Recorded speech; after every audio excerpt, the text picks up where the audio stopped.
자, 우리 하나님 말씀 마태복음 6장 9절에서 13절 보겠습니다.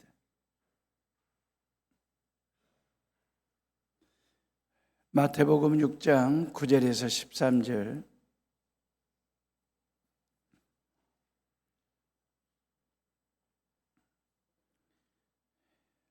찾았으면 저랑 같이 9절부터 13절을 읽습니다. 그러므로 너희는 이렇게 기도하라. 하늘에 계신 우리 아버지여, 이름이 거룩히 여김을 받으시오며 나라가 임하시오며 뜻이 하늘에서 이루어진 것 같이 땅에서도 이루어지이다. 오늘 우리에게 일용할 양식을 주시옵고 우리가 우리에게 죄 지은 자를 사하여 준 것 같이 우리 죄를 사하여 주시옵고 우리를 시험에 들게 하지 마시옵고 다만 악에서 구하시옵소서. 나라와 권세와 영광이 아버지께 영원히 있사옵나이다. 아멘. 주기도문의 마지막이 됩니다. 하늘에 계신 우리 아버지여. 따뜻하고 행복한 부름으로 시작이 됐어요. 하늘에 계신 우리 아버지여. 그리고 우리를 시험에 들게 하지 마시옵고 다만 악에서 구하옵소서. 나라와 권세와 영광이 아버지께 영원히 있사옵나이다. 아멘으로 주기도문 마무리가 됩니다. 우리를 시험에 들게 하지 마시옵소서. 이 시험이라고 하는 말은 헬라어로 페이라스몬 그리 되어 있거든요. 이 페이라스몬이라고 하는 말은 상황에 따라, 형편에 따라, 여건에 따라서 두 가지 해석이 돼요. 하나는 시련, 영어로 말하면 테스트입니다. 그리고 유혹이라고 해석이 가능해, 풀이가 가능하고 적용이 가능한데 영어로 말하면 템프테이션입니다. 그러면 시련 테스트라고 하는 건 이런 거예요. 학교에서 중간고사나 기말고사를 봐요. 보는 목적은 뭐냐면 학생들의 성적에 따라서 낙제 퇴학시키기 위함이 아니고 이 학생의 실력이 어느 정도인지를 선생님이 알고 체크해서 학습 지도의 방향을 아니면 어떤 난이도 아니면 이 친구를 좀 더 단계 좀 더 성장시키기 위한 목적으로 시험을 치르는 겁니다. 하나님도 마찬가지예요. 우리를 시험하실 때가 있어요. 테스트하실 때가. 그때는 우리의 신앙을 정금 같은 믿음으로 키우시고 더 깊이 있고 폭넓은 단단한 흔들림이 없는 믿음으로 키우시기 위해서 하나님의 때에 따라 시험, 테스트하실 때가 있습니다. 유혹이라고 하는 것은 템프테이션은 뭔 얘기냐면 이런 거죠. 낚시터의 미끼라고 할까? 그 미끼를 물면 안 돼요. 근데 그 미끼에 걸린 것이 너무 유혹을 하는 거야. 그래서 덥석 물었더니 나중에 매운탕거리가 되어져가는 그 상황을 템프테이션, 신앙생활에도 사타마귀는요 달콤한 미끼를 끼워가지고 늘 교회마다 들이우고 낚싯대를 들이우고 낚시질을 해요. 낚아내는 교회를 향하여 입으로 덥석 무는 순간에 낚이고 잡히는 거죠. 유혹의 목적은 이런 거예요. 사탄마귀가 우리를 유혹하고 템프테이션 유혹하는 이유는 뭐냐면 목적이 뭐냐면 하나님과 등지게 하는 데 있습니다. 신앙을 떠나게 하는 데 있습니다. 예배에서 벗어나게 하는 데 목적을 가지고 우리를 유혹하는 걸 시험, 템프테이션 그렇게 말을 합니다. 그래서 예수님은 시험에 들지 않게 기도하라고 가르치신 거예요. 들게 하지 마옵소서 이 말은 헬라어로 에이세넨 캐스라고 하는 단어를 썼는데 안으로 들어가지 마라 그 말이에요. 누가 너로 하여금 시험 들게 끌어당기는 것이 아니라 네 스스로 안으로 시험 속으로 들어가지 말고 어떤 시련이나 유혹 속으로 빠져들지 마라. 그런 뜻이거든요. 이런 기도를 하라고 우리로 하여금 모든 시험 속으로 시련과 유혹 속으로 빠져들지 않도록 기도하라. 예수님의 가르침이에요.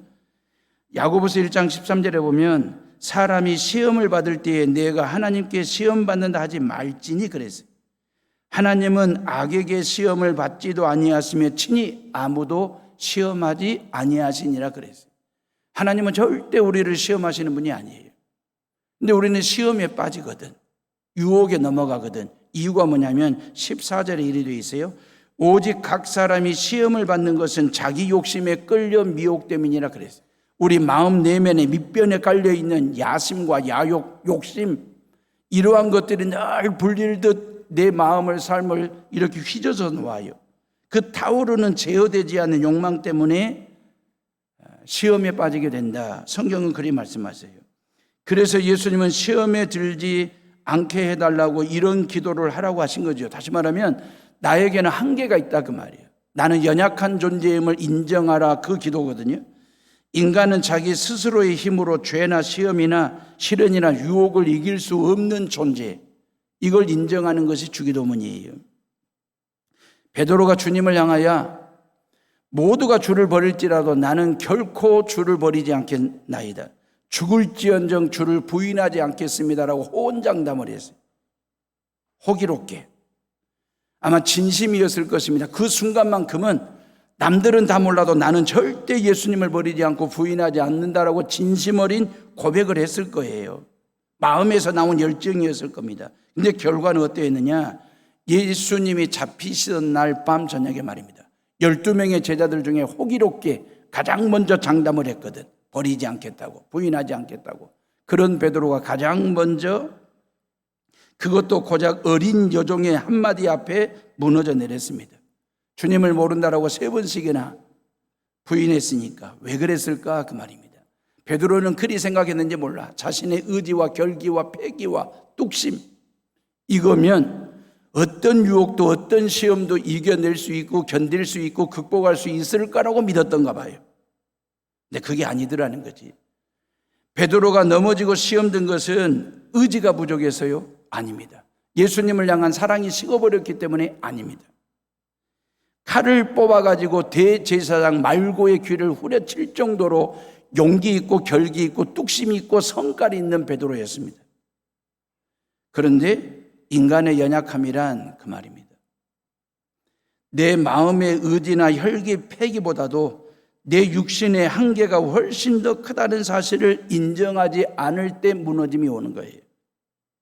우리는 때로 자신의 신앙적인 결단과 어떤 열정적인 헌신의 도취가 돼가지고 나는 좀 달라, 나는 저 사람하고는 좀 다른 사람이야 라고 하는 이 자만이 무너짐의 첫 번째 첫걸음이 됩니다.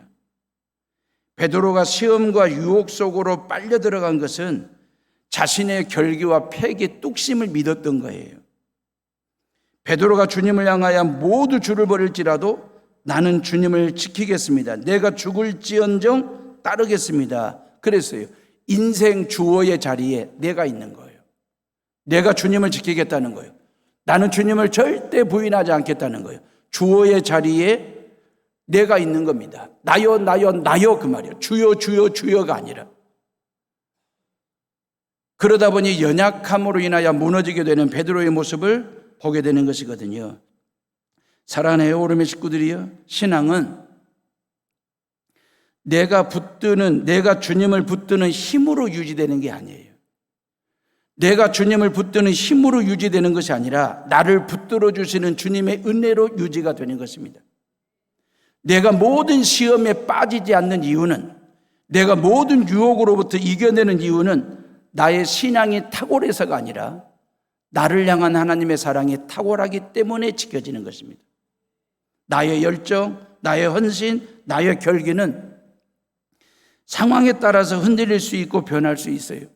내 선함과 의지를 신뢰하는 순간 우리는 베드로처럼 작은 시험에도 여지없이 무너지게 됩니다. 그래서 성경은 고린도전서 10장 12절에 그런즉 선줄로 생각하는 자는 넘어질까 조심하라고 말씀하신 거예요. 모두가 다 내 신앙은 섰다라고 생각할 수 있어요. 기도를 그만큼 하고 헌신을 그만큼 하고 하나님 앞에 드려지는 열정과 모든 것들이, 그래서 내 신앙은 견고할 뿐만 아니라 넓을 뿐만 아니라 깊이 신앙의 뿌리를 내리고 있기 때문에 어떤 시험이나 시련이나 유혹 앞에서 나는 넘어지지 않을 거라고 다들 선줄로 알아요. 근데 성경은 분명히 말씀하세요. 넘어질까 조심하라고. 베드로의 위대함은 처절한 실패로 끝내지 않았다는 걸 말씀드리고 싶은 거예요. 베드로의 위대함은 실패했다는 것이 아니라 처절한 실패로 끝내지 않고 닭이 꼭꼭꼭 꺾기고 하고 3번 울 때 그 말입니다. 예수님의 말씀이 떠오르기 시작했어요. 그래서 밖으로 나가 대성통곡하며 회개했습니다. 자만했던 자신이 얼마나 보잘것없고 연약한 존재인지를 절절하게 깨닫는 시간이 된 거예요. 이런 베드로를 부활하신 주님이 찾아오십니다. 그리고 왜 네가 연약하게 넘어지고 무너졌느냐고 탓하시거나 혼내시는 예수님이 아니라 내가 너를 사랑하느니라, 내가 너를 사랑한다라고 말씀하시고 보듬어 주시고 다시 일으켜 세워주셨어요. 하나님이 저와 여러분들에게 원하시는 것은 뭔지 아십니까? 절대 무너지지 않는 완벽함이 아닙니다. 견고함이 아닙니다. 단단함이 아닙니다. 자신의 연약함을 인정하고 무너졌을 때 그 말입니다. 시험에 빠지고 유혹에 빠졌을 때 다시 주님 십자가 앞에 엎드리는 겸손함. 이걸 주님이 원하시는 거예요. 그래서 예수님은 시험을 없애달라고 기도를 가르치신 게 아니고 시험에서 지켜달라고 기도를 가르쳐 주신 것입니다. 왜냐하면 시험이 없는 인생은 없어요. 믿음의 사람에게도 시험은 찾아옵니다. 아브라함에게 100세에 얻은 아들 이삭을 번제물로 바치라 했을 때의 이 순종 테스트 말입니다. 어찌 보면 인생사 가장 깊은 곳, 고통스러운 그 순간에 베드로는 말입니다, 하나님으로부터 시험받았어요. 테스트 말입니다. 하나님께 크게 쓰임받았던 모세와 베드로도 삶을 흔드는 결정적인 테스트, 시험이 찾아왔습니다. 하나님의 거룩함과 겸손함을 지켜낼 수 있는가에 대한 시험 말입니다. 사랑하는 해오름의 식구들이요, 내일이면 온 성도들이 기도하면서 준비한 전국 청소년 비전 캠프를 합니다. 37개 교회 474명, 곡성 오상교회하고 곡성에 있는 흥복교회는 학생 2명씩만 보냅니다. 학생을 딱 2명씩만 보내요. 목사님이 못 오시고 애들을 이웃교회 차편에 태워서 보낸다는 거예요. 그래서 제가 명단을 쭉 보고 그 교회 목사님에게 사연을 물었더니 서울에 있는 큰 모 교회가 그 주간에, 이번 주 주간에 농촌봉사활동, 농아를 오게 돼서 목사님 사모님이 그분들을 섬겨야만 될 상황이어서 애들만 보내게 됐다고, 목사님 죄송하다고, 잘 부탁드린다고 그러셨어요. 익산에 있는 땡땡 모 교회는 3명이 오는데 제가 명단을 보니까 3 아이들이 고2, 중3, 중1이에요. 성이 같아. 근데 목사님 성도 같아. 그러면서 제가 아버지 목사님에게, 그 목사님에게 전화를 드렸더니 아이들 셋만 옆에 교회 익산 만수교회 차에다가 태워서 보내드릴 테니 왜 아버님도 같이 오시지, 목사님도 같이 오시지 왜 못 오시냐고 물었더니 농촌교회이다 보니 일을 하지 않으면, 월급을 받지 않으면 교회 운영하기가 어렵기 때문에 애들만 보낸다는 거예요. 그러면서 해오른 교회가 농어촌 교회를 이렇게 섬겨주셔서 너무 고맙다는 감사를 제가 대신 받았습니다. 이런저런 감동적인 사연들을 가지고 청소년들이 내일 해오름에 옵니다. 청소년들을 좀 더 알뜰하게 살뜰하게 섬기기 위해서 월요일 날 저녁은 치킨으로, 화요일 날은 햄버거로 간식 제공하기 위해서 제가 여러분들에게 기부데이 봉투를 나눠드린 거잖아요. 한 사람이 몽땅 하는 것보다도 여러 사람들이 조금씩 햄버거 하나라도, 치킨 한 마리라도 기부해서 아이들 먹이고 싶은 심정에 2만 원짜리 기부 봉투를 만들어 드린 겁니다.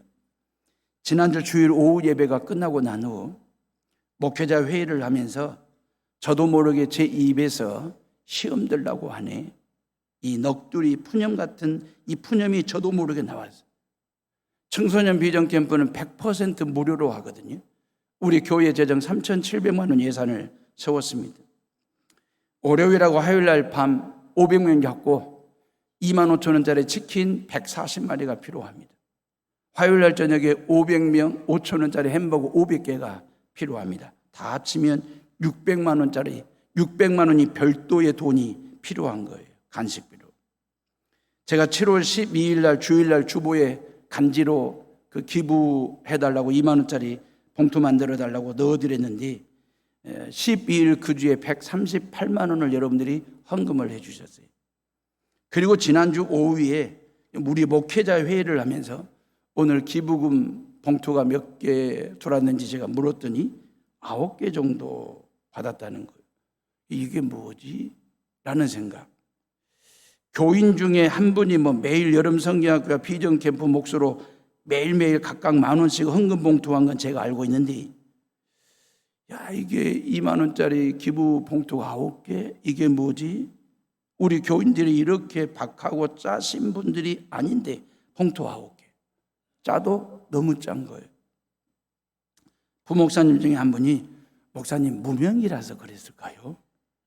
이름 쓰라고 그랬으면 어쨌을까? 이런 얘기도 막 우리끼리 하는 거예요.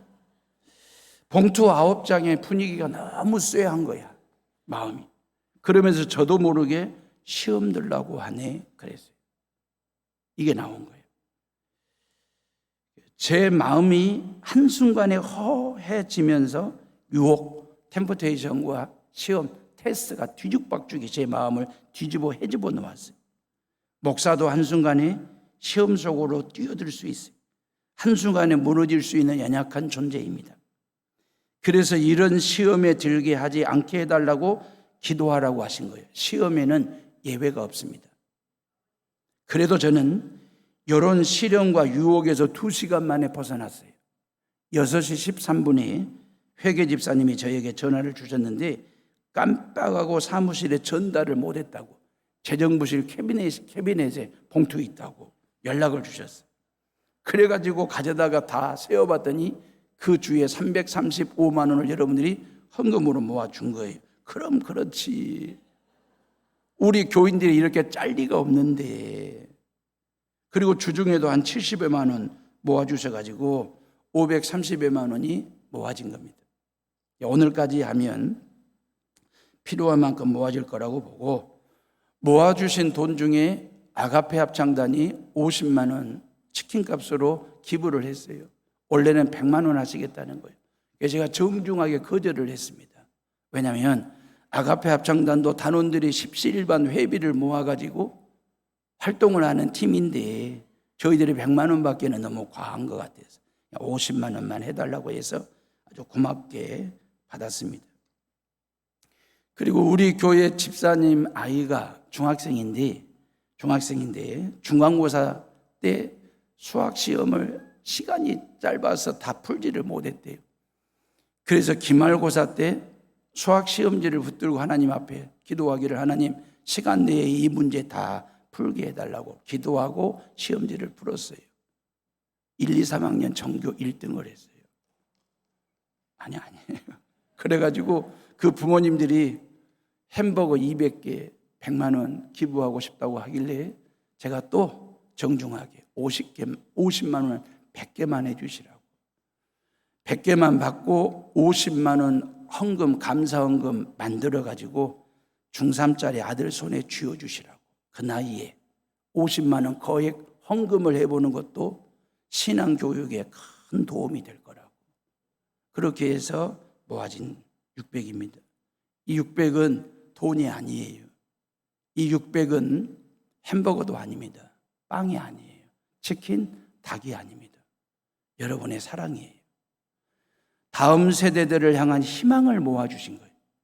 다음 세대들을 위한 사랑을 여러분들이 모아주신 것입니다. 그래서 이 닭을 먹고 빵을 먹은, 치킨, 햄버거를 먹은 친구들이 모든 앞으로 살아가는 데 있어서 모든 시험과 유혹으로부터 이겨내는 힘이 되는 그러한 간식이 되도록 여러분들이 기도해 주시기를 바라고, 다만 악에서 구하시옵소서 그랬어요. 주기도문의 하이라이트입니다. 어찌 보면 주기도문의 마지막 부분이거든요. 실은 가로 안에 뭐가 있습니까? 나라와 권세와 영광이 아버지께 영원히 있사옵나이다. 아멘. 이게 가로 안에 있거든요.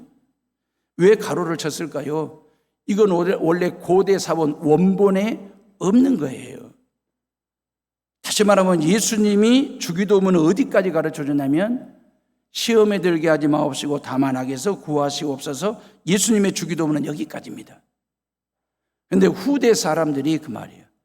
초기 초대교회 성도들이 나라와 권세와 영광이 아버지께 영원히 있사옵나이다, 이 아멘을 덧댄 거예요. 추가한 거예요. 왜냐하면 우리 손에 들려진 성경은 후대의 학자들이 오래된 고대 사본들을 수집하고 비교해서 번역한 책이잖아요. 그 고대 사본에 이 부분이 없어요. 근데 후대 사람들이 그 말입니다, 이 멋진 구절을 나중에 더해진 것입니다. 그러니까 예수님 당시 유대인들은 하나님 앞에 기도하고 난 후에 마지막을 뭘로 마무리를 했냐면, 유대인들입니다. 역대기야 19장 11절에 29장 11절, 여호와여 위대하심과 권능과 영광과 승리와 위엄이 다 주께 속하여 싸우니 나라도 주께 속하여 싸우니, 이렇게 하나님을 높이는 찬양으로 기도를 마무리를 했거든. 이 거룩한 습관이 있어요. 모든 기도를 이렇게 마무리한 거예요. 그러니 초기 초대교회 성도들, 크리스찬들이 예배 시간에 예수님이 가르쳐 주신 주기도문을 가지고 다 외우고 난 다음에 자연스럽게 하나님의 위대하심을 찬양하기 위해서 만들어낸 문구가 바로 나라와 권세와 영광이 아버지께 영원히 있사옵나이다, 이걸 만들어낸 거예요. 이 고백을. 그래서 예수님이 가르쳐 준 주기도문에다가 초대교회 성도들의 신앙 찬양을 더해 추가해서 보태놓은 게, 그래서 구분짓기 위해서 가로를 쳐놓은 거예요. 고로 당당하고 기쁘게 고백하시면 돼요.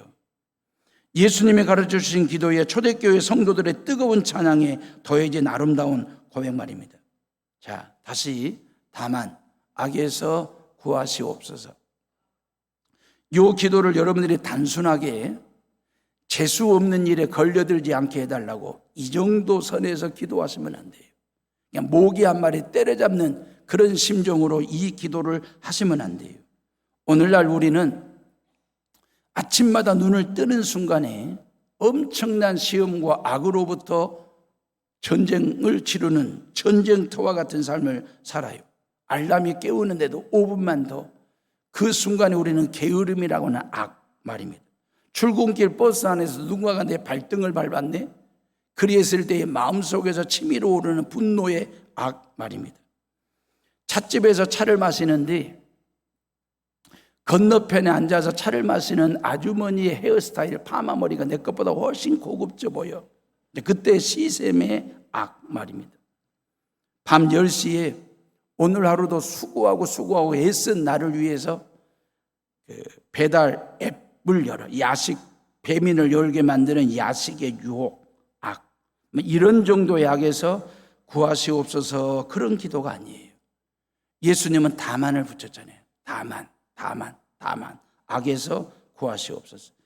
이 다만이라는 구어사전적 의미는 다른 것은 몰라도 오직 이거 하나만큼은 그 뜻이에요. 다른 것은 다 몰라도 오직 이거 하나만큼은 이라는 의미를 담고 있거든요. 이 다만이라고 하는 헬라어 알라라고 하는 말은 단순한 접속사가 아니라 앞선 내용과 강하게 대비를 이루는 강한 반전을 이루는 표현이 다만, 이 뜻입니다. 그냥 바로 앞구절에서 우리를 시험에 들게 하지 마옵시고, 이 기도를 끝나자마자 바로 다만 악에서 구하시옵소서, 이 기도를 하라 하신 이유는 뭐냐면 기도의 배수진을 치라는 겁니다. 이 주기도문을 통해서 네가 하늘에 계신 우리 아버지께 일용할 양식을 구했지 않냐? 죄 사함을 받지 않았느냐? 시험에 빠지지 않고 유혹에 넘어가지 않고 악에서 건져달라고 기도했지 않느냐? 기도의 배수진을 치고, 그 말입니다. 다시 말하면 예수님은 당신께 기도하는 모든 성도들의 앞길이 꽃길이 열리고 비단길이 열리도록 하시는 분이 아니라 온갖 시험과 악에 깔려 있는 길에서 구원하옵소서라고 기도하게 하신 거예요. 다만, 그 말입니다. 다만 어떤 시련이 오고 어떤 시험이 오고 어떤 악이 나를 공격한다 할지라도 예수 그리스도가 하나님의 아들 되시고 그 예수를 믿어 나는 죄 사함 받고 하나님의 자녀가 되었다는 사실에 대해서 배수의 진을 치라, 그 말입니다. 어떤 유혹과 어떤 시험과 어떤 공격에서도 그 말입니다. 나는 예수 그리스도를 믿는 진정한 크리스찬이라고 하는 하나님과 나와의 모든 관계만큼은 지켜내라, 그 말입니다. 그것이 악에서 구하시옵소서, 그 기도의 내용입니다. 헬라어로 악하면 헬라어로 포네루 그러거든요. 이 포네루라고 하는 말은 문맥상 두 가지 의미를 가지고 있어요. 하나는 뭐냐면 악한 자 사탄을 두고 하는 소리예요. 포네루는. 그러니까 우는 사자와 같이 두루두루 삼킬 자를 찾는 영적 세력이잖아요. 포네루, 악한 자 사탄 말입니다. 또 하나는 악 자체를 두고 하는 소리예요. 악 자체를. 그러니까 우리 내부에서 끊임없이 솟아오르는 죄성과 부패함을 포네루 그럽니다. 이 포네루로부터 나를 지켜달라고 그 기도를 꼭 하라는 거예요. 설교 서두에도 말씀드린 것처럼 인간은 스스로의 힘이나 의지나 도덕성 가지고 사탄과 악 자체와 맞서 싸워 이길 힘이 우리에게 없어요. 연약한 존재예요. 아무리 훌륭한 인품을 가진 사람도 극한의 상황에 몰리면 내면의 이기심과 악함이 톡 튀어져 나옵니다. 그게 우리예요. 그래서 다만 악에서 구하옵소서라고 기도하게 하신 거예요. 구하시옵소서라고 하는 헬라어로 리사이라는 단어를 썼는데 이건 단순히 도와주세요 헬프미가 아니에요. 강한 손으로 끌어당겨 낚아채 주십시오 그 뜻이에요. 그러니까 맹수의 입을 벌리고 찢어가지고 나를 건져달라고 하는 게 리사이예요. 다시 말하면 물에 빠져가지고 허우적대는 사람, 그 허우적대는 사람에게 수영 교본 책을 보면서 이렇게 수영하라고, 아니면 수영 잘하는 법 유튜버를 보여주면서 이렇게 하면 빠져나올 수 있다라고 말하는 것은 구원이 아니에요. 진짜 구원은 직접 물에 뛰어들어 그 사람을 안고 밖으로 끌어내는 것이 구원입니다. 우리가 악의 수렁에 빠져 있었고 죄의 속에서 허우적대고 있을 때의 그 말입니다. 하나님은 당신 아들을 우리 안에 죄 속에 던져주셨거든. 건져내라고. 십자가 죽음과 부활을 통해서 우리를 죄 가운데서 건져내신 그 하나님의 사랑 그 말이에요. 우리가 아직 죄인 되었을 때에 우리가 구원해달라고 부르짖기도 전에 먼저 손을 내밀어 건져주신 사건이 바로 십자가 사건입니다. 사랑하는 에오름의 식구들이요, 예수님은 우리를 시험과 악으로부터 구해달라고 기도하게 하셨어요. 나로 하여금 그 말입니다. 하나님을 등지게 하는 온갖 시련과 유혹으로부터, 그리고 교회를 떠나게 하려고 하는 온갖 악으로부터 구하시옵소서라고 기도하리. 이 기도는 절망의 탄식이 아니라 가장 확실한 구원자들이 외칠 수 있는 승리의 선포입니다. 이번 비전 캠프에 참여하는 500여 명의 청소년들이 모든 시험과 악으로 구원하여 주시라고 여러분들이 월요일날, 화요일날 저녁에 모든 청소년들은 요 아래층에 다 앉힐 거거든요. 500명을. 2층은 비워둘 겁니다. 2층은 여러분들이 오셔가지고 저녁에 오셔가지고 아래층에 있는 청소년들을 위해서 중보 기도하시면서 여러분들도 은혜 받았으면 좋겠어요. 귀하신 목사님들을 통해서. 다시 13절에 괄호 안에 나라와 권세와 영광이 아버지께 영원히 있사옵나이다. 아멘. 그랬어요. 아멘 합시다. 아멘. 시험과 악이라는 거대한 위협으로부터 그 말입니다. 시험으로부터 악으로부터 구원받고 난 후 하늘을 올려다보면서 그 말이에요.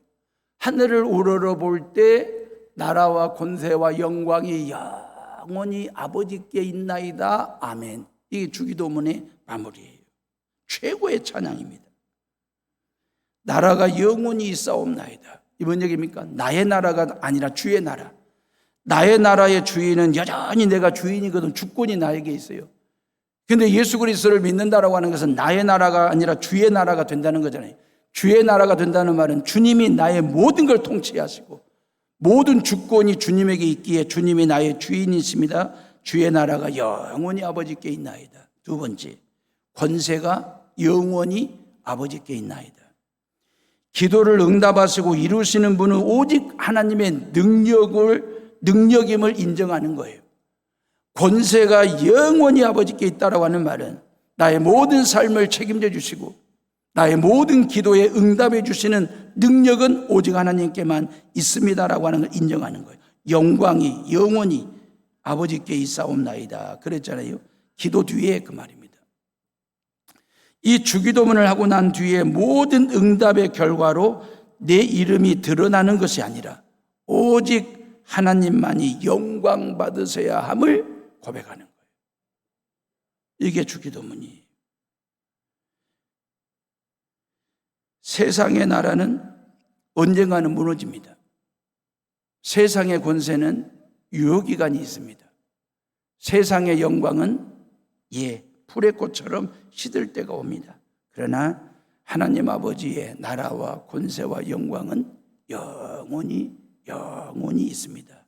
왜냐하면 아버지께 있으니까. 그 아버지 것이거든. 우리 아버지, 하늘에 계신 우리 아버지. 그 아버지께 뭐냐? 나라와 권세와 영광이거든요. 내일 장성의 황룡면에 있는 장성 신옥교회 목사님과 교사들과 애들 10명이 옵니다. 황룡면에 있는 면소재직 교회예요. 작년 성도들 한 120명 남짓, 교회 역사는 한 125년이 됐더라고요. 목사님과 애들이 한 10명이 와요. 이 장성 신옥교회는 1회 때 왔어요. 2회 때도 왔어요. 3회 때도 왔어요. 3년 전 4회 때도 왔어요. 그리고 5회째 이번 올 5번 올 개근한 유일한 교회입니다. 제가 내일 개회에 설교하고 난 후 교사들과 학생들을 이 강단으로 초청하려고요. 너무 반갑고 고맙기도 하고 포상금도 드리려고요. 신옥교회 목사님과 이런저런 통화하는 중에 뭘 들었냐면 제가 놀라운 사실을, 농촌교회인데 청년회가 20명이 모인다는 거예요. 15년 전에 해오른교회 비전캠프 1회, 2회 때 참여했던 그 청년들이, 그 애들이 지금은 28살부터 35살 언저리에 있는 교회 청년이 됐다는 거예요. 교회 집사님이 됐다는 거예요. 교회 일꾼이 됐다는 거예요. 그러면서 해오른교회 비전캠프 덕분이라고 저에게 덕담하듯이 저에게 힘 주시려고 그렇게 인사하신 거죠. 실질적으로 신옥교회가 좋은 교회죠. 그 목사님의 신앙지도가 탁월했기 때문에 그 청년들이 교회를 떠나지 않고 광주에서 직장생활하면서도 주일날이면 모 교회로 돌아와가지고 교회를 섬기는 청년이 됐고 교회 집사가 됐고 일꾼이 됐다는 거예요. 그 28살에서 35살. 그의 후배들이 오는 겁니다. 내일 10명 와요. 저는 이게 나라이고 권세이고 영광이지 않을까.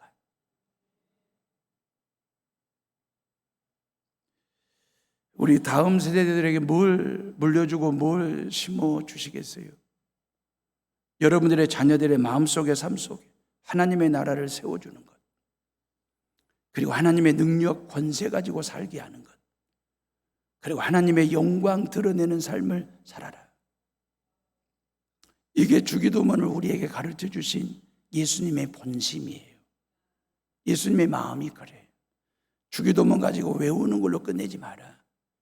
예배의 시작과 마무리를 알려주는 그 사인 정도로 주기도문을 하지 마라. 이 주기도문을 가지고 네 삶의 현장으로 나아가 주기도문을 쫙 펼쳐라. 그리고 주기도문적 신앙생활을 해라. 주기도문 같은 신앙생활. 그래서 네 일상의 삶 속에서 하루를 시작하면서 하늘에 계신 우리 아버지여, 고개를 들고 그 하나님과 따뜻한 눈 마주침을 하면서 하루를 살 때 일용할 양식이 생기고 죄사함의 은혜에 감격에 빠지고 모든 시험과 유혹으로부터 악으로부터 나를 건지시는 그 하나님에게 나라와 권세와 영광이 영원히 있습니다라고 선포하며 살아라. 그게 주기도문의 정신입니다. 그렇게 사시기를 주님의 이름으로 축원합니다. 우리 이 시간 다 같이 조용히 묵상하며 기도합니다.